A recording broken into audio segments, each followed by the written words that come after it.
Easy Explain Buddhist Philosophy, Intro and Origins. Just a quick note on where a lot of this content is coming from. We're basing it on the text What the Buddha Taught by Walpola Rahula from 1959, and also some lecture notes by Dr. Alan Fox, professor of Asian philosophy. So an introduction to Buddhism and where it came from, the origins. So the Buddha, when he was alive, he was a real human being, he was a person, he was a prince, he was born to royalty, and his name was Siddhartha Gautama. He lived about in, right around the year 600 BC in India, what is now India, and his title means the Buddha. That title means the enlightened one. So Buddha, Siddhartha, was born into the Hindu tradition, and in that tradition, the word Buddhi conveyed understanding, intuitive intelligence, and collective rational powers, right? So it is definitely an honorific of sorts, right? And we're seeing what it means, right? This enlightened one, they have understanding, they're highly intelligent, and they're very rational, very powerful with their mind. So it's the honorific title that Siddhartha Gautama earned in his teachings and philosophy. So in the years following the Buddha, after he became the Buddha, as he was teaching and had these realizations and was developing this philosophical system, these teachings became known as Buddhism. Being born into a Hindu tradition, he's breaking from that, he's diverting from that. So instead of being orthodox, right, and sticking with it, became heterodox, right, diverging from it. Main principle here was rejecting of the sacred Hindu Vedic texts. He was like, we don't need those, we're going to follow my teaching instead. And if we look at what else the Buddha was rejecting through Buddhist philosophy, right, in constructing this philosophical system, some of the other things from Hinduism that Buddhism was rejecting was this concept of the self, known as Atman, Brahman, or Brahma, known as the divine, prayer to the divine, priests in general, right. Buddha did not think that priests were needed, or especially in their case that they were, and this concept of dharma as sacred duty, right, like to the divine.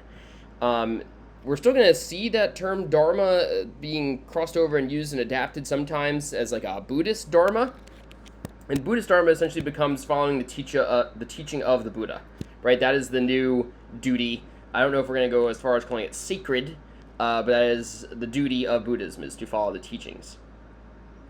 So, from a epistemic standpoint, in terms of, what is knowledge, what do we know, we are going to reject that caste of authority, right, that priesthood caste. But there's this little paradox there that we're still going to respect the authority of the Buddha to an extent, right, a little bit of a paradox, listen to these teachings, not those. But it's more so, instead of putting a blind trust on the Vedas, on that expert authority, Buddhist teachings are more so, aligned with the theme of just, come and see what these teachings are. You'll discover for yourself how helpful they are, how beneficial they are. They don't require this blind faith. You'll see their practical effects in your life once you start practicing them.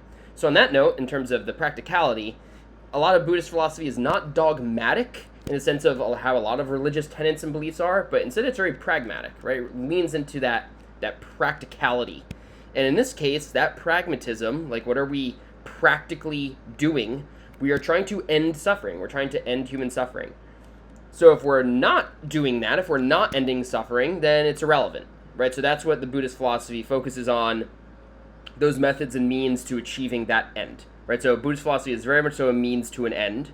We're not going to go as far as saying it is absolute truth, right? We're going to definitely keep things, relative, comparative. We're all going to be figuring this out individually and together. So eventually, right, when you get to that end of no more suffering, you should be able to let it go, right? It's not like something that needs to be practiced forever if you've already achieved the end. So along that note, we can stop worrying about the really big metaphysical questions that for Buddhist philosophy don't matter, right? Like, is there a God? What is God? Do I have a soul? What is the soul? Just don't even worry about those questions. Don't even ask them, because they don't matter. If the answers to them, if we could even find them, would end suffering, right? So we're starting to see some of the logic and some of the rationale coming out here. Again, this is just like an introduction for now, just a little bit of origin on where this came from, kind of setting the stage. So for now, I hope that helps.